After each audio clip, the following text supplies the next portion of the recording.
श्री गणेशाय नमः। ओम श्री सीतारामचंद्राभ्याम नमः। श्रीमद् वाल्मीकि रामायण उत्तरकांड सर्ग 35 और 36। सर्ग 35। हनुमान जी की उत्पत्ति। शैशवावस्था में इनका सूर्य, राहु और ऐरावत पर आक्रमण, इंद्र के वज्र से इनकी मूर्छा, वायु के कोप से संसार के प्राणियों को कष्ट और उन्हें प्रसन्न करने के लिए देवताओं सहित ब्रह्मा जी का उनके पास जाना। तब भगवान श्री राम ने हाथ जोड़कर दक्षिण दिशा में निवास करने वाले अगस्त्य मुनि से विनय पूर्वक यह अर्थयुक्त बात कही।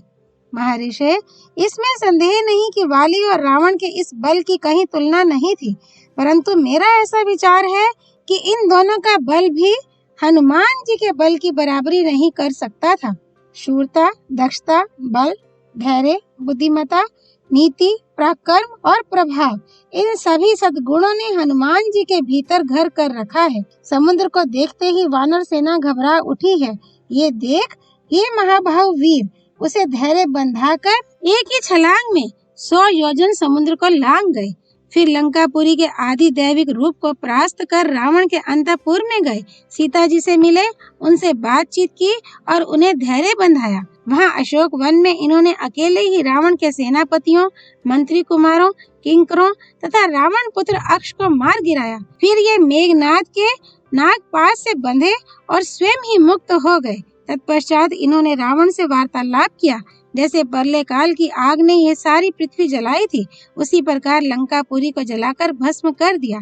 युद्ध में हनुमान जी के जो पराक्रम देखे गए हैं, वैसे वीरता पूर्ण कर्म ना तो काल के, ना इंद्र के, ना भगवान विष्णु के और ना वरुण के ही सुने जाते हैं। मुनीश्वर, मैंने तो इन्हीं के बाहुबल से विभीषण के लिए लंका, शत्रुओं पर विजय, अयोध्या का राज्य तथा सीता, लक्ष्मण, मित्र और बंधुजनों को प्राप्त किया है। यदि मुझे वानरराज सुग्रीव के सखा हनुमान न मिलते तो जानकी का पता लगाने में भी कौन समर्थ हो सकता था। जिस समय वाली और सुग्रीव में विरोध हुआ, उस समय सुग्रीव का प्रिय करने के लिए इन्होंने जैसे दावानल वृक्ष को जला देता है, उसी प्रकार वाली को क्यों नहीं भस्म कर डाला, ये समझ में नहीं आता। मैं तो ऐसा मानता हूँ कि उस समय हनुमान जी को अपने बल का पता ही नहीं था। इसी से ये अपने प्राणों से भी प्रिय वानरराज सुग्रीव को कष्ट उठाते देखते रहे। देव वंदे महामुने भगवान, आप हनुमान जी के विषय में ये सब बातें यथार्थ रूप से विस्तार पूर्वक बताइए। श्री रामचंद्र जी के ये युक्ति युक्त वचन सुनकर महर्षि अगस्त्य जी हनुमान जी के सामने ही उनसे इस प्रकार बोले। रघुकुल तिलक श्री राम, हनुमान जी के विषय में आप जो कुछ कहते हैं, ये सब सत्य ही है। बल, बुद्धि और गति में इनकी बराबरी करने वाला दूसरा कोई नहीं है। शत्रुसूदन रघुनंदन, जिनका शाप कभी व्यर्थ नहीं जाता, ऐसे मुनियों ने पूर्व काल में इन्हें ये शाप दे दिया था कि बल रहने पर भी इनको अपने पूरे बल का पता नहीं रहेगा। महाबली श्री राम, इन्होंने बचपन में भी जो महान कर्म किया था, उसका वर्णन नहीं किया जा सकता। उन दिनों ये बाल भाव से अनजान की तरह रहते थे। रघुनंदन, यदि हनुमान जी का चरित्र सुनने के लिए आपकी हार्दिक इच्छा हो तो चित्त को एकाग्र करके सुनिए। मैं सारी बातें बता रहा हूँ। भगवान सूर्य के वरदान से जिसका स्वरूप सुवर्णमय हो गया है, ऐसा एक सुमेरु नाम से प्रसिद्ध पर्वत है, जहाँ हनुमान जी के पिता केसरी राजे करते हैं। उनकी अंजना नाम से विख्यात प्रियतमा पत्नी थी। उनके गर्भ से वायुदेव ने एक उत्तम पुत्र को जन्म दिया। अंजना ने जब इनको जन्म दिया, उस समय इनकी अंग कांति जाड़े में पैदा होने वाले धान के अग्रभाग की भांति पिंगल वर्ण की थी। एक दिन माता अंजना फल लाने के लिए आश्रम से निकली और गहन वन में चली गई। उस समय माता से बिछुड़ जाने और भूख से अत्यंत पीड़ित होने के कारण शिशु हनुमान उसी तरह जोर जोर से रोने लगे, जैसे पूर्व काल में सरकंडों के वन के भीतर कुमार कार्तिकेय रोए थे। इतने ही में इन्हें जप्पा कुसुम के समान लाल रंग वाले सूर्यदेव उदित होते दिखाई दिए। हनुमान जी ने उन्हें कोई फल समझा और ये उस फल के लोभ से सूर्य की ओर उछले। बाल सूर्य की ओर मुंह किए मूर्तिमान बाल सूर्य के समान बालक हनुमान बाल सूर्य को पकड़ने की इच्छा से आकाश में उड़ते चले जा रहे थे।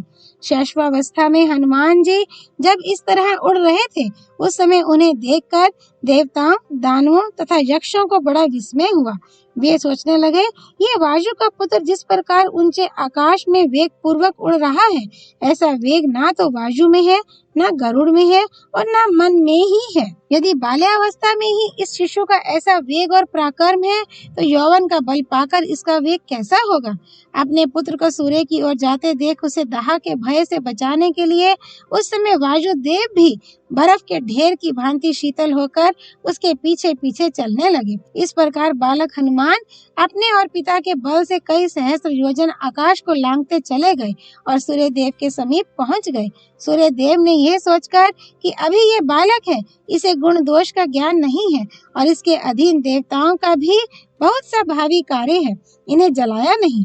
जिस दिन हनुमान जी सूर्य देव को पकड़ने के लिए उछले थे, उसी दिन राहु सूर्य देव पर ग्रहण लगाना चाहता था। हनुमान जी ने सूर्य के रथ के ऊपरी भाग में जब राहु का स्पर्श किया, तब चंद्रमा और सूर्य का मर्दन करने वाला राहु भयभीत हो वहां से भाग खड़ा हुआ। सिंहिका का वह पुत्र रोष से भरकर इंद्र के भवन में गया और देवताओं से घिरे हुए इंद्र के सामने भौहें टेढ़ी करके बोला, बल और वृत्रासुर का वध करने वाले वासव, आपने चंद्रमा और सूर्य को मुझे अपनी भूख दूर करने के साधन के रूप में दिया था, किंतु अब आपने उन्हें दूसरे के हवाले कर दिया है, ऐसा क्यों हुआ। आज पर्व अमावस्या के समय मैं सूर्य देव को ग्रस्त करने की इच्छा से गया था। इतने ही में दूसरे राहु ने आकर सहसा सूर्य को पकड़ लिया। राहु की ये बात सुनकर देवराज इंद्र घबरा गए और सोने की माला पहने अपना सिंहासन छोड़कर उठ खड़े हुए। फिर कैलाश शिखर के समान उज्जवल, चार दांतों से विभूषित, मद की धारा बहाने वाले, भांति भांति के श्रृंगार से युक्त, बहुत ही ऊंचे और सुवर्णमयी घंटा के नाद रूप अट्टहास करने वाले गजराज ऐरावत पर आरूढ़ हो देवराज इंद्र राहु को आगे करके उस स्थान पर गए जहां हनुमान जी के साथ सूर्य देव विराजमान थे। इधर राहु इंद्र को छोड़कर बड़े वेग से आगे बढ़ गया। इसी समय पर्वत शिखर के समान आकार वाले दौड़ते हुए राहु को हनुमान जी ने देखा। तब राहु को ही फल के रूप में देखकर बालक हनुमान सूर्य देव को छोड़ उस सिंहिका पुत्र को ही पकड़ने के लिए पुनः आकाश में उछले। श्री राम सूर्य को छोड़कर अपनी ओर धावा करने वाले इन वानर हनुमान को देखते ही राहु, जिसका मुख मात्र ही शेष था, पीछे की ओर मुड़कर भागा। उस समय सिंह का पुत्र राहु अपने रक्षक इंद्र से ही अपनी रक्षा के लिए कहता हुआ भय के मारे बारंबार इंद्र इंद्र की पुकार मचाने लगा। चीखते हुए राहु के स्वर को जो पहले का पहचाना हुआ था सुनकर इंद्र बोले, डरो मत, मैं इस आक्रमणकारी को मार डालूंगा। तत्पश्चात ऐरावत को देखकर इन्होंने उसे भी एक विशाल फल समझा और उस गजराज को पकड़ने के लिए ये उसकी ओर दौड़े। ऐरावत को पकड़ने की इच्छा से दौड़ते हुए हनुमान जी का रूप दो घड़ी के लिए इंद्र और अग्नि के समान प्रकाशमान एवं भयंकर हो गया। बालक हनुमान को देखकर शचीपति इंद्र को अधिक क्रोध नहीं हुआ। फिर भी इस प्रकार धावा करते हुए इन बालक वानर पर उन्होंने अपने हाथ से छूटे हुए वज्र के द्वारा प्रहार किया। इंद्र के वज्र की चोट खाकर ये एक पहाड़ पर गिरे। वहां गिरते समय इनकी बाईं ठुड्डी टूट गई। वज्र के आघात से व्याकुल होकर इनके गिरते ही वायुदेव इंद्र पर कुपित हो उठे। उनका ये क्रोध प्रजाजनों के लिए अहितकारक हुआ। सामर्थ्यशाली मारुत ने समस्त प्रजा के भीतर रहकर भी वहां अपनी गति समेट ली। श्वास आदि के रूप में संचार रोक दिया और अपने शिशु पुत्र हनुमान को लेकर वे पर्वत की गुफा में घुस गए। जैसे इंद्र वर्षा रोक देते हैं, उसी प्रकार वे वायुदेव प्रजाजनों के मलाशय और मूत्राशय को रोककर उन्हें बड़ी पीड़ा देने लगे। उन्होंने संपूर्ण भूतों के प्राण संचार का अवरोध कर दिया। वायु के प्रकोप से समस्त प्राणियों की सांस बंद होने लगी। उनके सभी अंगों के जोड़ टूटने लगे और वे सब के सब काठ के समान चेष्टा शून्य हो गए। तीनों लोकों में न कहीं वेदों का स्वाध्याय होता था और न यज्ञ। सारे धर्म कर्म बंद हो गए। त्रिभुवन के प्राणी ऐसे कष्ट पाने लगे मानो नरक में गिर गए हों। तब गंधर्व, देवता, असुर और मनुष्य आदि सभी प्रजा व्यथित हो सुख पाने की इच्छा से प्रजापति ब्रह्मा जी के पास दौड़ी गई। उस समय देवताओं के पेट इस तरह फूल गए थे मानो उन्हें महोदर का रोग हो गया हो। उन्होंने हाथ जोड़कर कहा, भगवान स्वामिन, आपने 4 प्रकार की प्रजाओं की सृष्टि की है। आपने हम सबको हमारी आयु के अधिपति के रूप में वायुदेव को अर्पित किया है। साधु शिरोमणे, ये पवन देव हमारे प्राणों के ईश्वर हैं, तो भी क्या कारण है कि आज इन्होंने अंतःपुर में स्त्रियों की भांति हमारे शरीर के भीतर अपने संचार को रोक दिया है और इस प्रकार ये हमारे लिए दुखजनक हो गए हैं।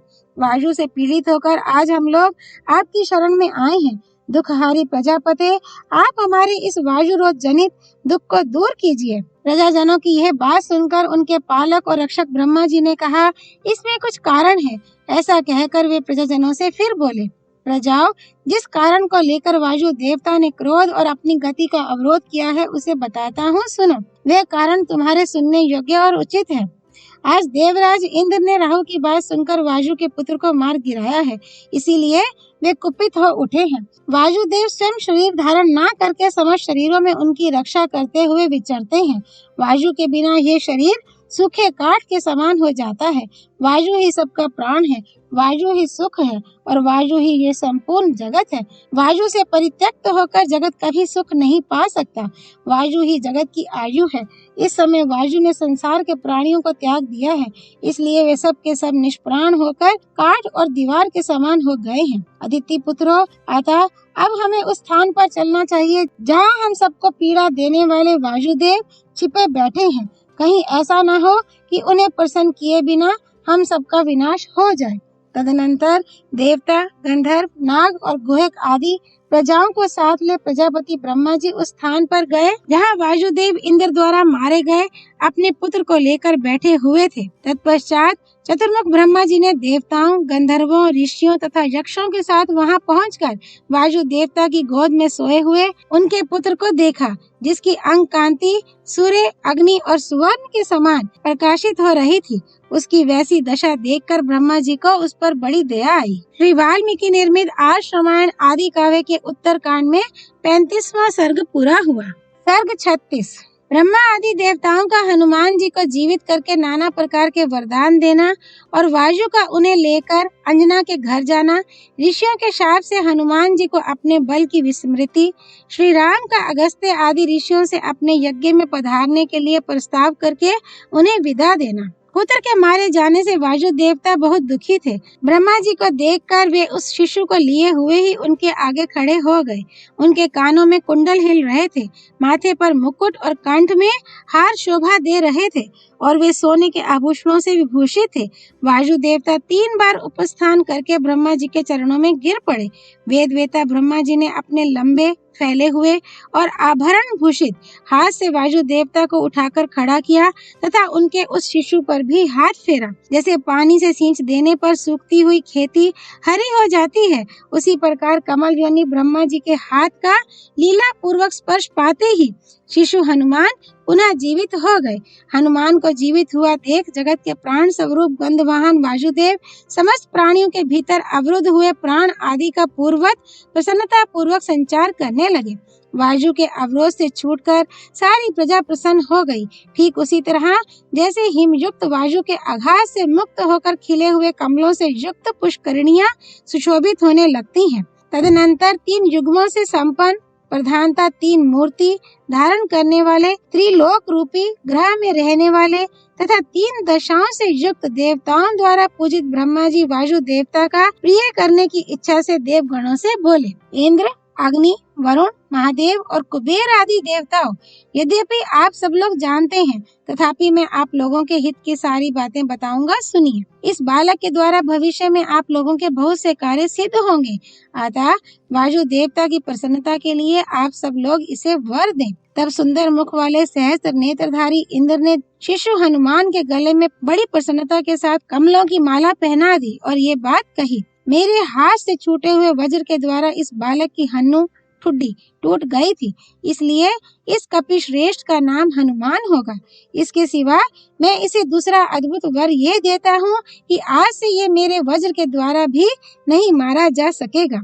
इसके बाद वहाँ अंधकार नाशक भगवान सूर्य ने कहा, मैं इसे अपना तेज का 100वां भाग देता हूँ। इसके सिवा जब इसमें शास्त्राध्ययन करने की शक्ति आ जाएगी तब मैं ही इसे शास्त्रों का ज्ञान प्रदान करूंगा। जिससे यह अच्छा वक्ता होगा। शास्त्र ज्ञान में कोई भी इसकी समानता करने वाला ना होगा। तत्पश्चात वरुण ने वर देते हुए कहा, 10 लाख वर्षों की आयु हो जाने पर भी मेरे पाश और जल से इस बालक की मृत्यु नहीं होगी। फिर यम ने वर दिया, ये मेरे दंड से अवध्य और निरोग होगा। तदनंतर पिंगल वन की एक आंख वाले कुबेर ने कहा, मैं संतुष्ट होकर यह वर देता हूँ कि युद्ध में कभी इसे विषाद ना होगा तथा मेरी ये गदा संग्राम में इसका वध ना कर सकेगी। इसके बाद भगवान शंकर ने यह उत्तम वर दिया कि ये मेरे और मेरे आयुधों के द्वारा भी अवध्य होगा। शिल्पियों में श्रेष्ठ परम बुद्धिमान विश्वकर्मा ने बाल सूर्य के समान अरुण कांति वाले उस शिशु को देखकर उसे इस प्रकार वर दिया, मेरे बनाए हुए जितने दिव्य अस्त्र शस्त्र हैं उनसे अवध्य होकर ये बालक चिरंजीवी होगा। अंत में ब्रह्मा जी ने उस बालक को लक्ष्य करके कहा, ये दीर्घायु महात्मा तथा सब प्रकार के ब्रह्म दंडों से अवध्य होगा। तत्पश्चात हनुमान जी को इस प्रकार देवताओं के वरों से अलंकृत देख 4 मुखों वाले जगत गुरु ब्रह्मा जी का मन प्रसन्न हो गया और वे वासुदेव से बोले, मारुत, तुम्हारा ये पुत्र मारुति शत्रुओं के लिए भयंकर और मित्रों के लिए अभयदाता होगा। युद्ध में कोई भी इसे जीत ना सकेगा। ये इच्छा अनुसार रूप धारण कर सकेगा, जहाँ चाहेगा जा सकेगा। इसकी गति इसकी इच्छा के अनुसार तीव्र या मंद होगी तथा वह कहीं भी रुक नहीं सकेगी। यह कपिश्रेष्ठ बड़ा यशस्वी होगा। ये युद्ध स्थल में रावण का संहार और भगवान श्री रामचंद्र जी की प्रसन्नता का संपादन करने वाले अनेक अद्भुत एवं रोमांचकारी कर्म करेगा। इस प्रकार हनुमान जी को वर देकर वायु देवता की अनुमति ले ब्रह्मा आदि सब देवता जैसे आए थे उसी तरह अपने अपने स्थान को चले गए। गंधवाहन वायु भी पुत्र को लेकर अंजना के घर आए और उसे देवताओं के दिए हुए वरदान की बात बताकर चले गए। श्री राम इस प्रकार ये हनुमान जी बहुत से वर पाकर वरदान जनित शक्ति से संपन्न हो गए और अपने भीतर विद्यमान अनुपम वेग से पूर्ण हो भरे हुए महासागर के समान शोभा पाने लगे। उन दिनों वेग से भरे हुए ये वानर शिरोमणि हनुमान निर्भय हो महर्षियों के आश्रमों में जा जाकर उपद्रव किया करते थे। ये शांतित महात्माओं के यज्ञोपयोगी पात्र फोड़ डालते, अग्निहोत्र के साधन भूत शत्रुक स्त्रुवा आदि को तोड़ डालते और ढेर के ढेर रखे गए वल्कलों को चीर फाड़ देते थे। महाबली पवन कुमार इस तरह के उपद्रव पूर्ण कार्य करने लगे। कल्याणकारी भगवान ब्रह्मा ने इन्हें सब प्रकार के ब्रह्म दंडों से अवध्य कर दिया है। ये बात सभी ऋषि जानते थे, अतः इनकी शक्ति से विवश हो वे इनके सारे अपराध चुपचाप सह लेते थे। यद्यपि केसरी तथा वायु देवता ने भी इन अंजनी कुमार को बारंबार मना किया तो भी ये वानर वीर मर्यादा का उल्लंघन कर ही देते थे। इससे भृगु और अंगिरा के वंश में उत्पन्न हुए महर्षि कुपित हो उठे। रघुश्रेष्ठ उन्होंने अपने हृदय में अधिक खेद पा दुख को स्थान न देकर इन्हें शाप देते हुए कहा, वानर वीर, तुम जिस बल का आश्रय लेकर हमें सता रहे हो उसे हमारे शाप से मोहित होकर तुम दीर्घ काल तक भूले रहोगे। तुम्हें अपने बल का पता ही नहीं चलेगा। जब कोई तुम्हें तुम्हारी कीर्ति का स्मरण दिला देगा तभी तुम्हारा बल बढ़ेगा। इस प्रकार महर्षियों के इस वचन के प्रभाव से इनका तेज और ओज घट गया। फिर ये उन्हीं आश्रमों में मृदुल प्रकृति के होकर विचरने लगे। वाली और सुग्रीव के पिता का नाम ऋक्षरज्जा था। वे सूर्य के समान तेजस्वी तथा समस्त वानरों के राजा थे। वे वानर राज ऋक्षरज्जा चिरकाल तक वानरों के राज्य का शासन करके अंत में काल धर्म उनका देहावसान हो जाने पर मंत्रवेता मंत्रियों ने पिता के स्थान पर वाली को राजा और वाली के स्थान पर सुग्रीव को युवराज बनाया। जैसे अग्नि के साथ वायु की स्वाभाविक मित्रता है, उसी प्रकार सुग्रीव के साथ वाली का बचपन से ही सखे भाव था। उन दोनों में परस्पर किसी प्रकार का भेदभाव नहीं था, उनमें अटूट प्रेम था। श्री राम फिर जब वाली और सुग्रीव में वैर उठ खड़ा हुआ उस समय ये हनुमान जी शापवश ही अपने बल को न जान सके। देव वाली के भय से भटकते रहने पर भी ना तो इन सुग्रीव को इनके बल का स्मरण हुआ और न स्वयं ये पवन कुमार ही अपने बल का पता पा सके। सुग्रीव के ऊपर जब वह विपत्ति आई थी उन दिनों ऋषियों के शाप के कारण इनको अपने बल का ज्ञान भूल गया था। इसीलिए जैसे कोई सिंह हाथी के द्वारा अवरुद्ध होकर चुपचाप खड़ा रहे, उसी प्रकार ये वाली और सुग्रीव के युद्ध में चुपचाप खड़े खड़े तमाशा देखते रहे, कुछ कर ना सके। संसार में ऐसा कौन है जो पराक्रम, उत्साह, बुद्धि, प्रताप, सुशीलता, मधुरता, नीति अनीति के विवेक, गंभीरता, चतुरता, उत्तम बल और धैर्य में हनुमान जी से बढ़कर हो। ये असीम शक्तिशाली कपिश्रेष्ठ हनुमान व्याकरण का अध्ययन करने के लिए शंकाएं पूछने की इच्छा से सूर्य की ओर मुंह रखकर महान ग्रंथ धारण किए उनके आगे आगे उद्याचल से अस्ताचल तक जाते थे। इन्होंने सूत्र, वृत्ति, वार्तिक, महाभाष्य और संग्रह इन सब का अच्छी तरह अध्ययन किया है। अन्य शास्त्रों के ज्ञान तथा छंद शास्त्र के अध्ययन में भी इनकी समानता करने वाला दूसरा कोई विद्वान नहीं है। संपूर्ण विद्याओं के ज्ञान तथा तपस्या के अनुष्ठान में ये देवगुरु बृहस्पति की बराबरी करते हैं। नव व्याकरणों के सिद्धांत को जानने वाले ये हनुमान जी आपकी कृपा से साक्षात ब्रह्मा के समान आदरणीय होंगे। परले काल में भूतल को आप्लावित करने के लिए भूमि के भीतर प्रवेश करने की इच्छा वाले महासागर, संपूर्ण लोकों को दग्ध कर डालने के लिए उद्यत हुए संवर्तक अग्नि तथा लोक संहार के लिए उठे हुए काल के समान प्रभावशाली इन हनुमान जी के सामने कौन ठहर सकेगा। श्री राम वास्तव में ये तथा इन्हीं के समान दूसरे जो सुग्रीव, मैंद, द्विविद, नील, तार, तारे, अंगद, नल तथा रंभ आदि महाकपीश्वर हैं। इन सब की सृष्टि देवताओं ने आपकी सहायता के लिए ही की है। श्री राम गज, गवाक्ष, गवे, सुदंष्ट्र, मैंद, प्रभ, ज्योतिमुख और नल इन सब वानरेश्वरों तथा रीछों की सृष्टि देवताओं ने आपके सहयोग के लिए ही की है। रघुनंदन, आपने मुझसे जो कुछ पूछा था वह सब मैंने कह सुनाया। हनुमान जी की बाल्यावस्था के इस चरित्र का भी वर्णन कर दिया। अगस्त्य जी का यह कथन सुनकर श्री राम और लक्ष्मण बड़े विस्मित हुए। वानरों और राक्षसों को भी बड़ा आश्चर्य हुआ। तत्पश्चात अगस्त्य जी ने श्री रामचंद्र जी से कहा, योगियों के हृदय में रमण करने वाले श्री राम, आप ये सारा प्रसंग सुन चुके।